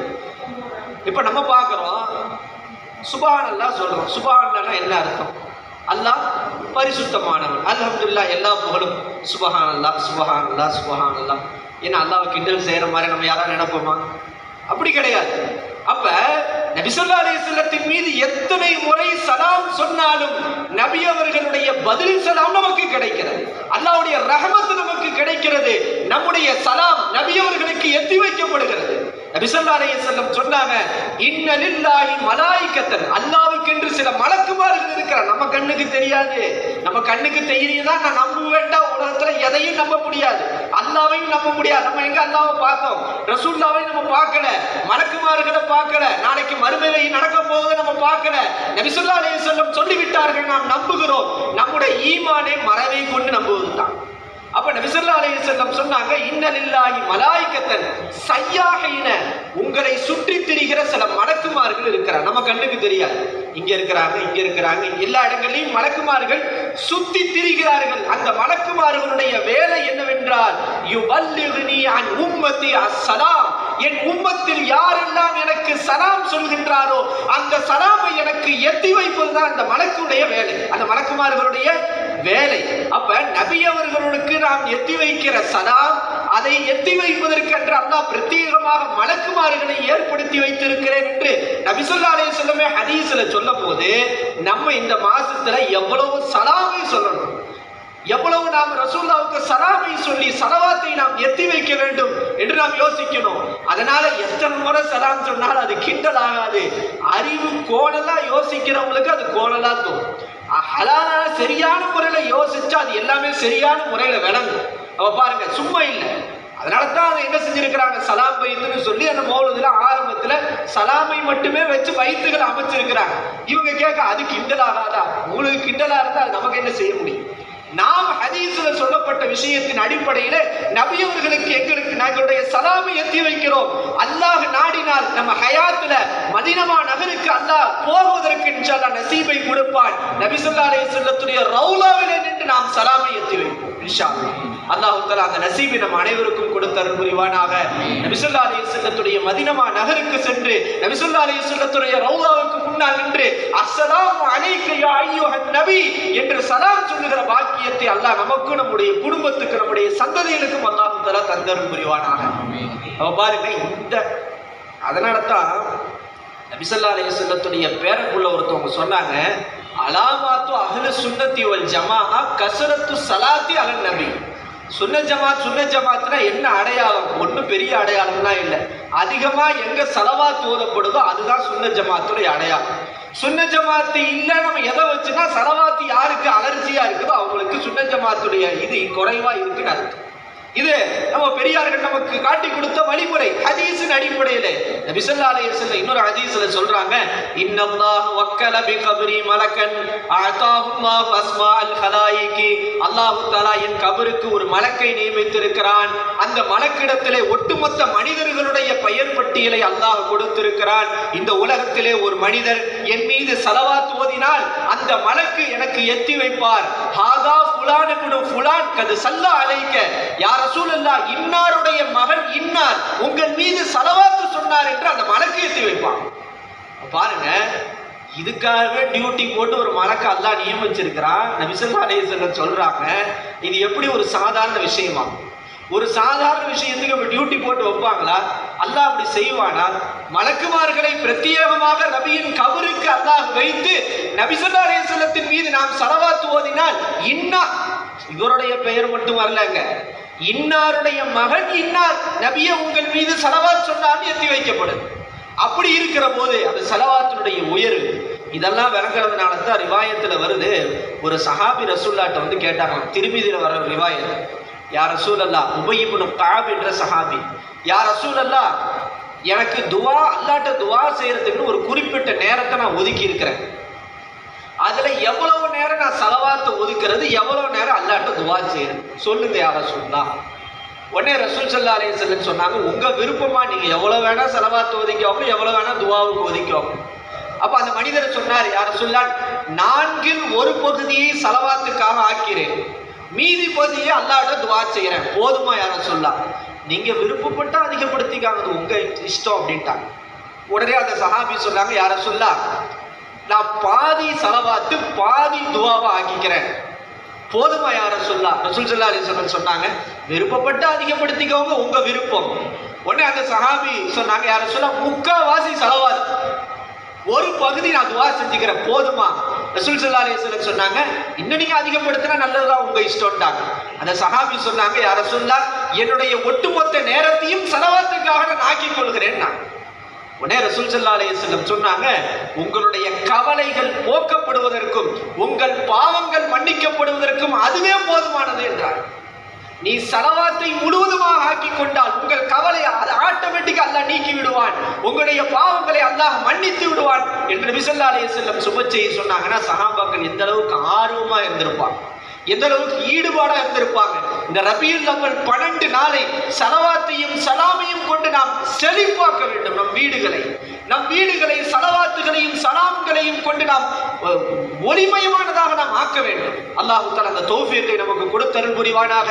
பெரியார்கள் சொல்லுகின்றார்கள் அற்புதமான விஷயங்கள், அதுலயும் குறிப்பா ரசூலுல்லாஹ் நிறைய விஷயங்களை சொல்லி இருக்கிறாங்க. ஸலவாத் இன்னைக்கு அந்த சிறப்பு இந்த சிறப்புன்னு படிக்கிறாங்க, ஸலவாத்தின் சிறப்புகள்னே தனி புக்கே இருக்குது, ஆனா அது எங்கேயும் படிக்கப்படுறதில்ல. அது யார் எழுதுனாங்கன்னா அதுவும் அவங்க ஒருத்தவங்க தான் எழுதியிருக்கிறாங்க. அதை விட்டுட்டாங்க, மற்ற எல்லாத்தையும் படிக்கிறாங்க. அவ்வளோ விஷயங்கள் ஸலவாத்தில இருக்கிறது. தலாயிலுல் ஹைராத் என்று ஒரு ஸலவாத்து தொகுப்பு இருக்கு, உங்களுக்கு வாய்ப்பு இருந்தால் அதை வாங்கி ஓது. தலாயிலுல் ஹைராத் இன்னைக்கு நிறைய அந்த காலத்தில் நம்முடைய முன்னோர்கள் அதை ஓதுற வழக்கம் உண்டு. என்னன்னா ஸலவாத்து தொகுப்பு அது. திங்கக்கிழமை இந்த ஸலவாத், இந்த ஒவ்வொரு நாளைக்கும் பிரிச்சு பிரிச்சு இருக்கும். நம்முடைய முன்னோர்கள், பெரியார்கள், அவுலியாக்கள் எல்லாமே அந்த தலாயுல் ஹைராத்தை ஓதி வந்தார்கள். இப்போ கேள்விப்பட்டா நமக்கு தெரியும். இப்போ தலாயுல் ஹைராத்துன்னு ஓதப்பட்டிருந்துச்சு. அது எப்படி தொகுக்கப்பட்டதுன்னு ஒரு வரலாறு சொல்லப்படுது. அபு சுலைமான் அல் ஜசூலி என்ற ஒரு பெரிய இமாம் ஒரு நாள் காட்டு வழியா அப்படி நடந்து போறாங்க. நடந்து போய் கொண்டிருக்கிற போது அவர்களுக்கு உதவு செய்ய வேண்டிய தேவை ஏற்பட்டது. அப்போ பார்க்குறாங்க, ஒரு கிணறை பார்க்கிறார்கள். அந்த கிணற்றிலே தண்ணி கீழாக இருக்கு, வாளி இல்லை, கை எதுவுமே இல்லை, எடுக்க முடியல தண்ணியை, உதவு செய்ய வேண்டும். அந்த நேரத்தில் ஒரு சிறுமி அந்த பக்கத்தில் அப்படி வர்றாங்க. இப்போ என்னன்னு கேட்குறாங்க, இந்த மாதிரி உதவு செய்யணும், ஆனால் தண்ணி அடியில் இருக்கு. அந்த சிறுமி உடனே என்ன செஞ்சாங்கன்னா தங்களுடைய உமிழ் நீரை அந்த கிணத்துல துப்பினாங்க. அடியில் இருந்த தண்ணி அப்படியே மேலே வந்து நின்றுச்சு. ஆச்சரியப்பட்டாங்க, என்னடா சாதாரண ஒரு சிறுமியா இருக்கிறாங்க, அல்லாஹ் அந்த உமிழ் நீரில் என்ன ஒரு சக்தி எப்படி அல்லாஹ் கொடுத்தான், எப்படி இது ஏற்பட்டது? உது செய்துவிட்டு அந்த சிறுமியிடத்தில் கேட்டார்கள், உங்களுக்கு எப்படி இந்த சிறப்பு கிடைத்தது? அந்த சிறுமி பதில் சொன்னாங்களா, நான் அதிகமாக ஸலவாத் ஓதுகிறேன், அதனால் அல்லாஹ் என் உமிழ் நீருக்கு ஒரு பரக்கத்தை கொடுத்தான் என்றார். உடனே அபு சுலைமான் அல் ஜசூலி ரஹ்மத்துல்லாஹி அலைஹி முடிவு பண்ணாங்க, இன்ஷா அல்லாஹ் நம்ம உலகம் முழுக்க பிரயாணம் செய்து நபி ஸல்லல்லாஹு அலைஹி வஸல்லத்துடைய ஸலவாத்துகளை மொத்தமாக ஒரு தொகுப்பாக தொகுக்க வேண்டும் என்று முயற்சி செய்தார்கள். அது தலாயிலுல் கைராத்தாக தொகுக்கப்பட்டது. இன்னைக்கு உலகம் முழுக்க எப்படி முர்தா ஷரீஃப் ஓதப்படுகிறதோ, மௌலித் ஓதப்படுகிறதோ, அதே போன்று நிறைய உலகம் முழுக்க இந்த தலாயிலுல் கைராத் ஓதப்படுகிறது. வரலாற்றில் எழுதுறாங்க, இன்னைக்கு அவங்களுடைய கபர்ல எந்த நறுமணமும் பயன்படுத்தப்படுவதில்லை, ஆனால் கஸ்தூரி மனம் வீசுகிறதா.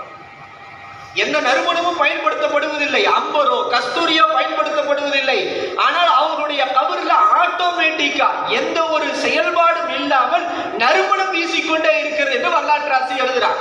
இப்ப பாருங்க, ஸலவாத்துடைய அந்த இது என்னன்னு பாருங்க, சிறப்பு என்னன்னு பார்க்கணும். அதனால்தான் ஒரு பெரியார் என்ன செஞ்சாங்கன்னா, தினமும் தூங்குறதுக்கு முன்னாடி ஒரு குறிப்பிட்ட அளவு ஸலவாத் ஓதுறத அவங்க வாழ்க்கையில ஒரு வளமையா வச்சிருக்காங்க. எப்படியாவது ரசூல் ஸல்லல்லாஹு அலைஹி வஸல்லத்தை கனவுல நம்ம பார்க்கணும். ரசூலுல்லாஹ்வை கனவுல பார்க்க முடியுமா? கண்டிப்பாக பார்க்க முடியும். அல்லாஹ் தஆலா அந்த தௌஃபீக்கை நம்ம அனைவருக்கும் தந்தருள் புரிவானாக. நபி ஸல்லல்லாஹு அலைஹி வஸல்லம் சொன்னாங்க, யார் என்னை கனவிலே பார்க்கிறார் அவர் என்னை தான் பார்த்தார். என்னுடைய உருவத்திலே ஷைத்தான் வரமாட்டான்.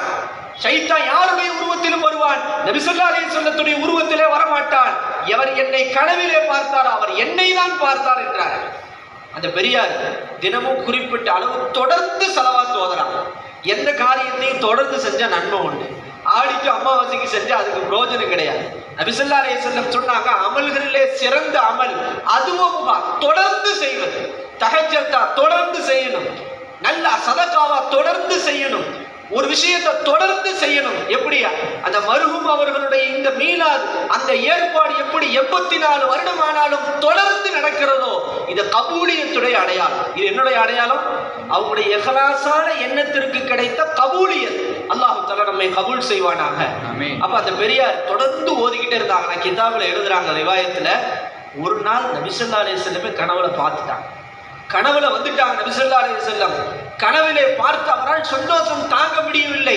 நபி ஸல்லல்லாஹு அலைஹி வஸல்லம் சொல்றாங்க, உங்க எந்த நாவை கொண்டு என் மீது ஸலவாத் ஓதுனாயோ அந்த உதட்டை காட்டு நான் முத்தமிட வேண்டும் என்று கேட்கிறார். அவர் உடனே வெட்கப்பட்டுட்டார். கனவிலே வெட்கப்பட்டு தன் கன்னத்தை காட்டுகிறாராம். நபி ஸல்லல்லாஹு அலைஹி வஸல்லம் அவருடைய கன்னத்திலே முத்தமிடுகிறார்களாம். கனவு கலைகிறது. அதுல எழுதுறாங்க, அந்த நபி ஸல்லல்லாஹு அலைஹி வஸல்லம் கனவுல அந்த முத்தமிட்ட அந்த இடத்துல 8 நாள் வரைக்கும் நறுமணம் வீசியதாம். 8 நாள் வரைக்கும் நறுமணம் வீசியது.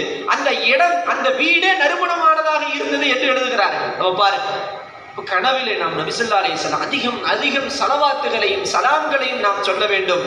இமாமுனா ஷாஃபி ரஹ்மத்துல்லாஹி அலைஹி எவ்வளவு பெரிய இமாம், அவங்க எழுதாத புத்தகமே கிடையாது, மிகப்பெரிய ஃபகீஹ். ஆனா அவங்க மரணித்த பிறகு அவங்கள ஒருத்தர் கனவுல பார்க்கறாங்க. அவங்க ஒருத்தர் அப்ப அவங்க கேட்கறாங்க, ஷாஃபி இமாம்கிட்ட கனவுல பார்த்தவர் கேட்கிறாரு, நீங்க பெரிய இமாமா இருந்தீங்க, அல்லாஹ் உங்களை எதை கொண்டு மன்னிச்சான், அல்லாஹ் தஆலா உங்களை எதை கொண்டு மன்னிச்சான் அப்படின்னு கேட்கறாங்க.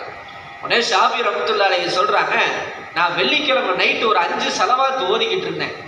5 ஸலவாத்து தொடர்ந்து ஓதினேன். என்னுடைய கிதாபுடைய ஆரம்பத்தில் ஒரு ஸலவாத்தை நான் எழுதி இருக்கிறேன்.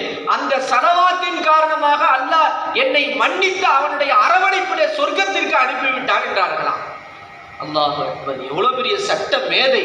ஆனால் அவர்கள் கடைபிடித்த ஸலவாத் அவருடைய கபருக்கு உதவியது. அந்த ஸலவாத்தை நான் சொல்றேன், நீங்களும் சொல்லுங்க.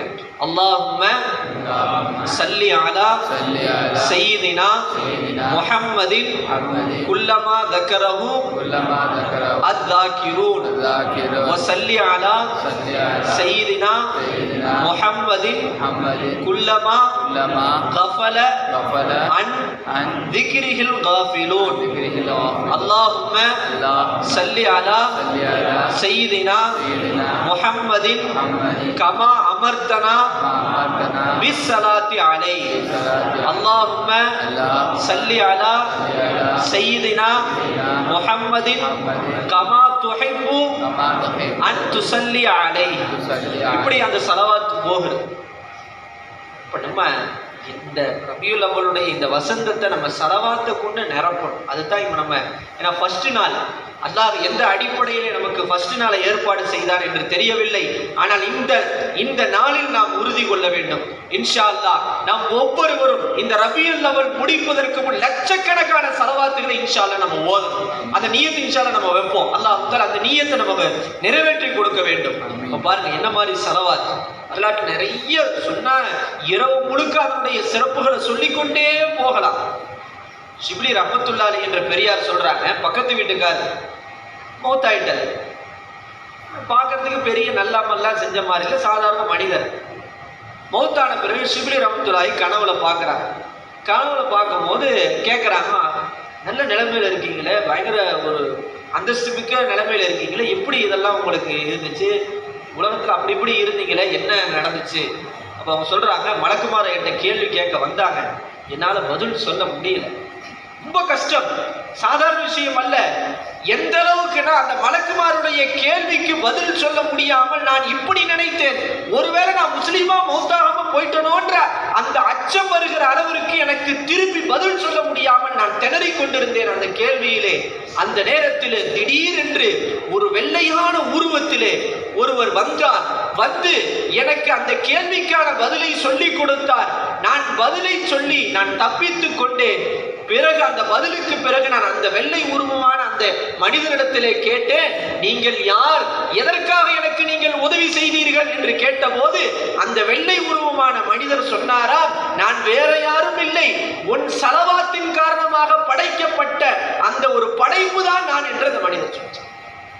அப்ப பாருங்க, போதனை அந்த ஸலவாத்து எனக்கு ஹதீஸ்ல வருது. நம்ம செய்யக்கூடிய அமல்கள் வந்து அது ஒரு உருவமாக நம்ம கேள்விப்பட்டிருப்போம். நம்ம மரணித்த பிறகு நாயாக நம்ம செஞ்ச கெட்ட அமல்கள் நாயாக அது மாறி நமக்கு இதுவாகும், இப்பெல்லாம் வருது ரிவாயத்துகள்ல. அப்ப இவர் அதிகம் போதிய ஸலவாத்து அது ஒரு இதுவாக அல்லாஹ் படைத்து அவருக்கு பதில் சொல்வதற்கு அல்லாஹ் உதவி செய்ய வச்சிருக்கிறான். பாருங்க எப்படிப்பட்ட ஒரு ஸலவாத்துடைய சிறப்பு என்பதை நாம் யோசிக்க வேண்டும். அதிகம் நாம் நபி ஸல்லல்லாஹு அலைஹி வஸல்லத்தின் மீது ஸலவாத்தையும் சலாமியும் சொல்ல வேண்டும். பெரியார்கள் இப்படியும் எழுதுகிறார்கள், நீ எழுதும் போது கூட முழுசா எழுது. இன்னைக்கு ஒரு நோய் நமக்கு வந்துருச்சு, எல்லா இடத்துலையும் சல் நம்ம என்ன செய்யறோம், சுருக்கி எழுதுறோம். ஆனால் நபி ஸல்லல்லாஹு அலைஹி வஸல்லம் சொன்னாங்க, இதுலயும் ஒரு சிறப்பு இருக்கு. ஒரு ஹதீஸ்ல வருது, மன் ஸல்ல அலைய ஃபீ கிதாபின் லம் தஸலில் மலாயிகத்து யஸ்தக்ஃபிரூன லஹு மாதாம இஸ்மி ஃபீ ஸாலிகல் கிதாப். எந்த ஒரு மனிதர் நோட்டிலோ புத்தகத்திலோ என் பெயரை எழுதி என் பெயரோடு ஸலவாத்தையும் சேர்த்து எழுதினால் அந்த நோட்டிலே புத்தகத்திலே அது இருக்கும் காலமெல்லாம் மலக்குமார்கள் அவருக்காக பாவ மன்னிப்பு தேடிக்கொண்டே இருப்பார்கள். எழுதுறவருக்கு என்ன செய்வாங்க, மலக்குமார்கள் பாவ மன்னிப்பு தேடிக்கொண்டே இருப்பார்கள். சொல்றாங்க பெரியார்கள், இது யூதர்கள் ஏற்படுத்திய கலாச்சாரம். இப்படி கீழே கடந்து வேஸ்ட் ஆகும்னா நம்ம அப்படி செய்யறது இல்லை. ஆனால் சாதாரணமான புத்தகங்களில் கூட சல் என்று சுருக்கி எழுதுகிற வழக்கம் உண்டு. ஆனால் அதிலே கூட அதை விரிவாக ஸல்லல்லாஹு அலைஹி வஸல்லம் என்று எழுத வேண்டும், அதுதான் சிறப்பிற்குரியது என்று சொல்கிறார். நம்ம பார்க்கணும். இப்போ இந்த ரபியுல் அவலுடைய விஷயத்துல நம்ம முதல்ல செய்ய வேண்டியது, நம்ம என்ன செய்யணும், அதிகமாக ஸலவாத்துகளையும் சலாம்களையும் நாம் எத்தி வைக்க வேண்டும். ரெண்டாவது விஷயம், நபி ஸல்லல்லாஹு அலைஹி வஸல்லத்துடைய சுன்னத்தை நம்ம ஹயாத்தாக்கணும். சின்ன சுன்னத்துகளையும் பார்த்து நம்ம இந்த ரபியுல் அவல் மாத்திரம் நம்ம வாழ்க்கையில கொண்டு வரணும். சின்ன சுன்னத், தாடி வைக்கலையா, தாடி வைக்கணும். ஒரு ஹராமு கபர் வரைக்கும் வருதுன்னா அது தாடி தான், தாடியை சிறைக்கிறது தான். நீங்க தாடியை ஒருத்தர் என்ன பாவம் செஞ்சாலும் அது கபருக்கும் வராது. ஏன்னா நபி ஸல்லல்லாஹு கபர்ல பாருங்க, ரிவாயத்துல வருது, தெளிவான ரிவாயத்து, புகாரியுடைய ரிவாயத்து, நம்ம கபருக்கு போனோன்னு 3 கேள்வி கேட்கப்படும். எத்தனை கேள்வி? ஒரு 3 கேள்வி. என்னது? உன்னுடைய ரப்பு யார், உன்னுடைய இறைவன் யார், உன்னுடைய மார்க்கம் எது. 3வது ஒரு கேள்வி ரிவாயத்தில் எழுதுறாங்க, மா குன்த தக்கூலு ஃபீ ஹாதர் ரஜுல். ரசூலுல்லாஹ்வுடைய அந்த சூரத் அந்த இது காண்பிக்கப்பட்டு, இந்த மனிதருடைய விஷயத்திலே நீ என்ன சொல்கின்றவனாக இருந்தாய் என்று சொல்லப்படுமா. இதுக்கு விரிவுரையில எழுதுறாங்க, ரசூலுல்லாஹ்வுடைய உருவம் காண்பிக்கப்பட்டு கேள்வி கேட்கப்படும் எழுதுறாங்க. இன்னொரு விஷயம் என்னன்னா, அந்த கேள்வி கேட்கிற நேரத்தில் நபி ஸல்லல்லாஹு அலைஹி வஸல்லம் ஹாசிராவார்கள், கபரில் அவர்கள் காட்சி தருவார்கள் என்றும் எழுதுறாங்க.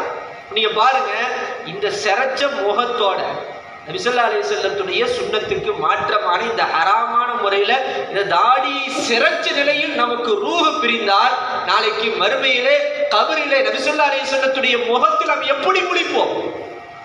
அப்ப நம்ம என்ன செய்யணும்? சுன்னத்துகளை இந்த 12 நாள்ல நம்ம முடிஞ்ச அளவுக்கு சுன்னத்துகளை ஹயாத்தாக்க வேண்டும்.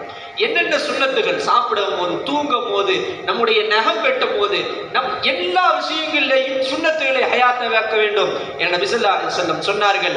யார் குழப்பமான காலத்திலே என்னுடைய சுன்னத்தை ஹயாத்தாக்குகிறாரோ அவருக்கு 100 ஷஹீதுடைய நன்மை என்றார். எத்தனை நன்மை? 100 ஷஹீதுடைய நன்மைனா சாதாரண விஷயமா? அல்லாஹ் குர்ஆன்ல சொல்றான், ஷஹீதுகள் பற்றி சொல்லும் போது அவங்க மௌத்தாயிட்டாங்க நீங்க நினைச்சிடாதீங்கன்ற அல்லாஹ் தான். ஷஹீதுகள் அல்லாஹ்வுடைய பாதையிலே வெட்டுப்பட்டு தன் உயிரை நீத்தவர்களை நீங்கள் மரணித்தவர்கள் என்று கூட நினைக்காதீர்கள் என்று அல்லாஹ் சொல்றான். நபிமார்களுக்கு அடுத்து சித்திகீன்களுக்கு அடுத்த அந்தஸ்து ஷுஹதாக்கள். 100 ஷஹீதுடைய நன்மை அல்லாஹ் வைத்திருக்கிறான். எதுல? சுன்னத்தை ஹயாத்தாக்குவதில். ஷிப்லி ரஹ்மத்துல்லாஹி அலைஹி கடைசி சக்கராத்துடைய நிலையில் இருக்கிறாங்க.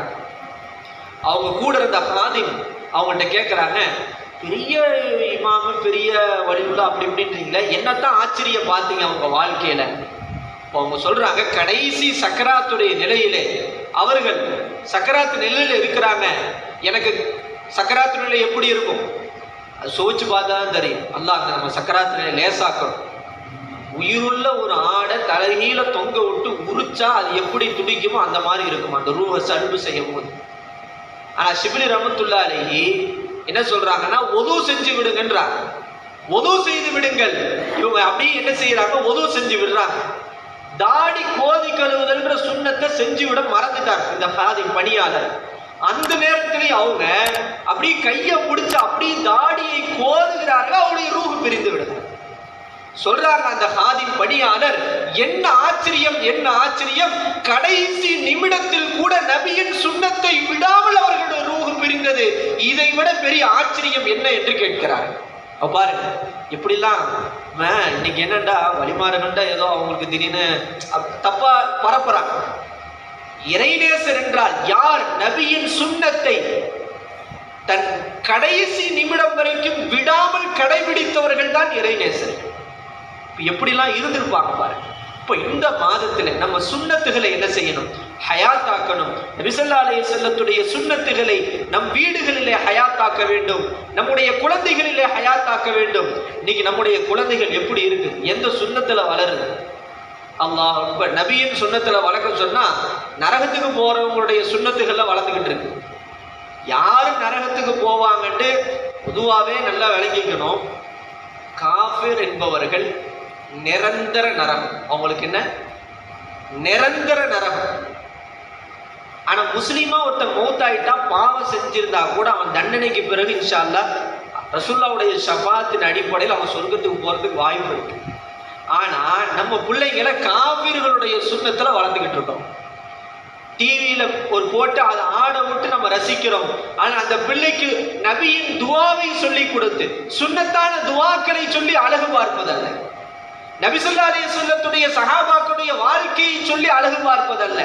இப்படி வளர்த்தா நம்முடைய பிள்ளைகள் நாளைக்கு கொள்கை மதம் மாறினால் அதில் என்ன ஆச்சரியம்? இன்னைக்கு நம்ம பார்க்குறோம் ஃபேஸ்புக்கு வாட்ஸ்அப்புகளை பார்த்தா திடீர்னு இப்படி ஆயிடுச்சு அப்படி ஆயிடுச்சு, இவங்களோட அவங்க ஓடி போயிட்டாங்க, அவங்களோட காபிரோட ஓடி போயிடுச்சு, அதோட இப்படிலாம் போறாங்க. இது அவங்க மேல குற்றம் அல்ல. முதல் குற்றவாளி தாய் தந்தையர்கள் தான். அவர்கள் பிஞ்சிலேயே இணை வைப்பு என்றால் என்ன, குஃப்ர் என்றால் என்ன, இஸ்லாம் என்றால் என்ன, நபியின் வழிமுறை என்றால் என்ன, ஈட்டி முனையிலும் ஈமானை நாம் இழந்துவிடக் கூடாது என்கிற ஈமானிய உணர்வை பிள்ளைகளுக்கு நாம் வளர்த்திருந்தால் அது எப்படி வழிகட்டுவோம்? அது எப்படி தடமாறும்? ஒரு அற்ப ஆசைக்காக எப்படி ஈமானை பறிகொடுக்கும்? அது தவறு, தாய் தந்தையருடைய தவறு. அதனால் தம் பிள்ளைகளுக்கு நாம் நபியின் நேசத்தை சொல்லிக் கொடுக்கணும். அழகான ஹதீஸ் நபி ஸல்லல்லாஹு அலைஹி வஸல்லம் சொன்னார்கள், அத்திபு அவுலாதக்கும் அலா ஸலாசி ஃபிஸால் ஹுப்பி நபியிக்கும் வ ஹுப்பி அஹ்லி பைத்திஹி வ திலாவத்தில் குர்ஆன். உங்களுடைய குழந்தைகளை 3 விஷயங்களை கொண்டு ஒழுக்கப்படுத்துங்கள் என்றார்கள். எத்தனை விஷயம்? 3 விஷயம். முதலாவது விஷயம், நபியின் பிரியத்தை சொல்லிக் கொடுங்க. நபி ஸல்லல்லாஹு அலைஹி வஸல்லம் என்றால் யார்? அவர்களுக்கு நமக்கு என்ன தொடர்பு? இந்த உலகத்தில் அவர்களுக்கு நமக்கு தொடர்பு என்ன? மறுமையில் அவர்களுக்கு தொடர்பு நமக்கும் என்ன? அவர்களை பிரியம் வைப்பது என்றால் என்ன? அவர்கள் நமக்காக என்ன செய்தார்கள்? இந்த பிரியத்தை சொல்லிக் கொடுங்கள் என்கிறார்கள் நபி ஸல்லல்லாஹு அலைஹி வஸல்லம். இரண்டாவது வஹப்ப அஹ்லி பைத்தி, நபி அவர்களுடைய குடும்பத்தாருடைய பிரியத்தை சொல்லிக் கொடுங்கள். மூன்றாவது குர்ஆன் ஓத கற்றுக் கொடுங்கள். நீங்க கொடுமை என்ன அப்படின்னா, இங்க மதரசாக்களில் என்ட்ரன்ஸ் வச்சு எடுப்போம். கொடுமை என்னன்னா, ஒரு 500 பேர் எழுதுறாங்கன்னா ஒரு 50 பேருக்கு குர்ஆன் ஓத தெரியுது மிகப்பெரிய குதிரை கொம்பா இருக்கு. பெரிய கஷ்டமா இருக்கு. தமிழகத்தின் நிலைமை அவ்வளவு மோசமாக இருக்கிறது. மக்கள் ரொம்ப ஒரு பொடுமோக்குத்தனமாக இருக்கிறது. உலகத்தின் அத்தனை கல்விகளையும் லட்சக்கணக்கில் செலவழித்து உலக கல்வியை கொடுக்க தயாராக இருக்கிற நாம் நம் பிள்ளைகளுக்கு சரியான மார்க்க கல்வி குர்ஆன் ஓத கற்றுக் கொடுக்கறது இல்லை. கேட்டா எல்லாம் படிச்சு முடிச்ச பிறகு அது காலேஜ் எல்லாம் முடிச்சு அதுக்கு பிறகு நம்ம குர்ஆன் ஓத எப்போ குர்ஆன் ஓத கத்துக்கிறது? அனுபவத்துல சொல்றேன். வர்ற என்ட்ரன்ஸ் வச்சு எடுக்கலான்னு பார்த்தா என்ட்ரன்ஸ் எடுத்து ஒரு ஃபில்டர் பண்ணி எடுக்கலான்னு பார்த்தா அந்த கொடுமை அதை ஃபில்டர் பண்றதுக்கு கூட வேலை இல்லாம போச்சு. இப்ப என்னன்னா, ஃபில்டர் பண்ணி அதுல குர்ஆன் ஓத தெரியாதவங்களுக்கு ஒரு குறிப்பிட்ட காலம் வகுப்பு எடுக்க வேண்டியதா இருக்கு. நம்ம எடுக்கிறது ஆலிம் கோர்ஸுக்கு. ஆலிம் கோர்ஸுக்கு குர்ஆன் ஓத தெரிந்தவர்கள் மட்டும் எடுப்போம் அப்படின்னு போட்டா குர்ஆன் ஓத தெரியாதவங்க தான் வரலாம். சரி, என்னடா நிலைமைன்னு பார்த்தா ஒருத்தர் 2 பேர் இல்ல, கணிசமான பேர் அப்படி வர்றாங்க. ஏன் இந்த ஒரு விழிப்புணர்வு இல்லை? ஏன் நம்ம இதுல கஃபலத்தாக இருக்கிறோம்? இப்படி கஃபலத்தாக இருக்கிற போது அல்லாஹ்வுடைய ரசூலுடைய அந்த குர்ஆன் நம் உள்ளத்தில் நம்முடைய பிள்ளைகளுக்கு சரியாக போகாவிட்டால் நாம் எப்படி அந்த பிள்ளைகள் நாளைக்கு மறுமையிலும் இம்மையிலும் மறுமையிலும் நமக்கு வெற்றியாளர்களாக நமக்கு பிரயோஜனம் தரக்கூடிய பிள்ளைகளாக ஆவார்கள் என்பதை இந்த பெற்றோர்கள் தாய்மார்கள் யோசிக்க வேண்டும். இந்த ரபியுல் அவ்வல் மாதத்திலே நாம் நம்முடைய பிள்ளைகளை ஸலவாத்துகளை கொண்டும் சலாம்களை கொண்டும் நாம் பிள்ளைகளை ஒழுக்கப்படுத்த வேண்டும். சுன்னத்துகளை கொண்டு நம் பிள்ளைகளை ஹயாத்தாக்க வேண்டும். நம் பிள்ளைகள் வழி தவறி தவறான பாதைக்கு போகிற போது அதனுடைய பொறுப்பு கேள்வி கணக்கு நமக்கு தான் என்கிற அந்த அச்சத்தோடு, ஏன்னா அமானத்து இல்லை. எத்தனையோ பிள்ளைகள் எத்தனையோ பேர் கல்யாணம் முடிச்சு குழந்தை இல்லாம கஷ்டப்படுறாங்க. அமானத் அல்லாஹ், அது ஒரு அருட்கொடை. அது அல்லாஹ் கொடுக்கிற ஒரு எல்லாருக்கும் கொடுக்கிறது இல்ல. யோதிமையஷா அல்லாஹ் நாடியவர்களுக்கு கொடுக்கிறான். அந்த அமானிதம், அந்த அமானத்தை பேணி பாதுகாப்பது நம்ம மேல கடமை. ஏன்னா அந்த குழந்தையுடைய துஆ தான் நம்ம கபருக்கு வரும். வலதுன் சாலிஹுன் யதுலஹு, நபி ஸல்லல்லாஹு அலைஹி வஸல்லம் சொன்னாங்க, இதா மாத்தல் இன்சானு இன்கதஅன அமலுஹு, ஒரு மனிதன் மௌத்தாகி விட்டால் எல்லாம் துண்டிக்கப்பட்டு விடும். எவ்வளவு சொத்து சேர்த்தனாலும் முடிஞ்சு விட்டுதான் போயாகும். எதுவும் வராது. இவர் பேரு புகழ் சர்டிபிகேட் எதுவும் வராது. நபி ஸல்லல்லாஹு அலைஹி வஸல்லம் சொன்னார்கள், 3 விஷயம் வரும். சதகத்துன் ஜாரியா, நிரந்தரமான தர்மம். நம்ம வீட்டுக்கு சென்ற நிரந்தர தர்மம். அது நம்ம கபருக்கு ஒரு பள்ளிவாசல கட்டி இருக்கிறாங்க, மதரசாக்களை கட்டி இருக்கலாம், அல்லது ஏதோ ஒரு நற்காரியங்கள் தொடர்ந்து நடப்பதற்கு இவர்கள் காரணக்கர்த்தாவாக இருக்கலாம். இது கபருக்கு வரும். இரண்டாவது சொன்னாங்க வலதுன் சாலிஹுன். இரண்டாவது விஷயம் இல்முன் யுன்தஃபா பிஹி, நீ ஒரு கல்வியை கற்று பிறருக்கு கற்றுக் கொடுக்கிறாய். அது அப்படி அவருக்கு கற்றுக் கொடுக்கிறார், அவருக்கு கற்றுக் கொடுக்கிறார். இதனுடைய நன்மை வந்து கொண்டே இருக்கும். மூணாவது சொன்னாங்க வலதுன் சாலிஹுன் யதுலஹு, சாலிஹான உன்னுடைய குழந்தை செய்யக்கூடிய துஆ உன் கபருக்கு வரும் என்றார்கள் நபி ஸல்லல்லாஹு அலைஹி வஸல்லம். அப்போ உலகத்தில் நம்ம விட்டு செல்வது சாலிஹான குழந்தைகளை நாம் விட்டு செல்ல வேண்டும். அப்படி விட்டு செல்லாகிற போது நாம் கபரிலே நாம் வேதனைக்குள்ளாகுவோம் என்பதை நாம் சிந்திக்க வேண்டும். அல்லாஹ் அதை விட்டு நாம் பாதுகாப்பானாக. நபி ஸல்லல்லாஹு அலைஹி வஸல்லம் சொன்னார்கள், என்ன சொன்னார்கள்? அல் மையத்து ஃபில் கபரி கல் கரீகில் முத்தகப்பிஸ், ஒரு மையத்து அதனுடைய கபரிலே எப்படி இருக்கும் என்றால், நீச்சல் தெரியாதவன் ஒரு தண்ணீரிலே விழுந்து என்னை காப்பாற்றுங்கள் காப்பாற்றுங்கள் என்று கதறுவதை போன்றுதான் ஒவ்வொரு மையத்தும் அதன் கபரிலே இருக்கும். அது மட்டுமல்ல, குடும்பத்திலே யாராவது சகோதரோ சகோதரியோ தாயோ தந்தையோ மகனோ மகளோ ஏதேனும் துஆ செய்து நமக்கு அனுப்பிவிட மாட்டார்களா என்று எதிர்பார்த்து கொண்டிருக்கும். நாம் ஒருவேளை ஏதேனும் துஆக்களையோ நன்மைகளையோ செய்தால் அந்த மையத்திற்கு இந்த உலகத்தில் இருக்கிற எல்லாவற்றையும் விட பிரியமானதாக இருக்குமா சொல்லிட்டு நபி ஸல்லல்லாஹு அலைஹி வஸல்லம் சொன்னாங்க, நாம் உயிருள்ளவர்கள் மரணித்தவர்களுக்கு செய்கின்ற அன்பளிப்பிலே சிறந்த அன்பளிப்பு அவர்களுக்காக நாம் பாவ மன்னிப்பு தேடுவது என்றார்கள் நபி ஸல்லல்லாஹு அலைஹி வஸல்லம். அப்ப நம்முடைய முன்னோர்கள், அப்ப நாம் அந்த மாதிரி பிள்ளைகளை விட்டுட்டு உலக கல்வியை கொடுங்க. உலகத்துல எத்தனை கல்வி இருக்கோ அத்தனை கல்வியும் நாம் கொடுக்க வேண்டும். இஸ்லாமியர்கள் கல்வியிலே மேம்பட வேண்டும். அது பட்டதாரிகளாக ஆக வேண்டும், எம்பிபிஎஸ் ஆக வேண்டும், இன்ஜினியர் ஆக வேண்டும். உலகத்தின் எத்தனை கல்விகள் இருக்கிறதோ அத்தனை கல்வியிலும் தலை சிறந்தவர்களாக நம் பிள்ளைகள் ஆக வேண்டும். ஆனால் எந்த கல்வியை கற்றாலும் அதில் உள்ளத்தில் ஈமானோடு மார்க்க கல்வியும் அவனோடு இருக்கும் பட்சத்தில் அவன் வழி தவற மாட்டான் என்பதில் எந்தவித சந்தேகம் இல்லை. அல்லாஹ் தஆலா அத்தகைய சாலிஹான பிள்ளைகளாக நம்முடைய பிள்ளைகளை அல்லாஹ் தஆலா ஆக்கி அருள் புரிவானாக. நபி ஸல்லல்லாஹு அலைஹி வஸல்லத்தின் ஸலாத்தையும் ஸலாமையும் அதிகம் அதிகம் ஓதி நபி ஸல்லல்லாஹு அலைஹி வஸல்லத்துடைய பொருத்தத்தை, அல்லாஹ்வுடைய பொருத்தத்தை பெற்று கனவிலும் நினைவிலும் நபி அவர்களை காணுகின்ற பாக்கியத்தை அல்லாஹ் தம் அனைவருக்கும் கொடுத்து அருள் புரிவானாக. மறுமையிலே ஷஃபாத் என்கிற நபி ஸல்லல்லாஹு அலைஹி வஸல்லத்துடைய பரிந்துரையை பெறக்கூடிய, ஷஃபாத்தை பெறக்கூடிய மக்களாக அல்லாஹ் நம்மை ஆக்கி அருள் புரிவானாக. நாளைக்கு மறுமையிலே நபி ஸல்லல்லாஹு அலைஹி வஸல்லத்துடைய பொற்களத்தால் ஹவுலுல் கௌசர் என்கிற தண்ணீர் தடாகத்தில் தண்ணீர் பருகக்கூடிய நசீபை அல்லாஹ் நமக்கும் நம்முடைய சந்ததிகளுக்கும் நசீபாக்குவானாக. உயிர் மூச்சு இருக்கிற வரைக்கும் முஸ்லீமாக வாழ்ந்து முஸ்லீமாகவே மரணித்து நாளைக்கு நபிமார்கள், ஷுஹதாக்கள், சாலிஹீன்களோடு அல்லாஹ் நம்மை சேர்த்து வைப்பானாக என்ற மேலான துஆவோடு வாய்ப்புக்கு ஜஸாக்கல்லாஹ் என்று சொல்லி நன்றியை தெரிவித்துக் கொண்டு என்னுடைய உரையை நிறைவு செய்து கொள்கிறேன். ஜஸாக்குமுல்லாஹ் கைரல் ஜஸா. அஸ்ஸலாமு அலைக்கும் வரஹ்மத்துல்லாஹி வபரகாத்துஹு.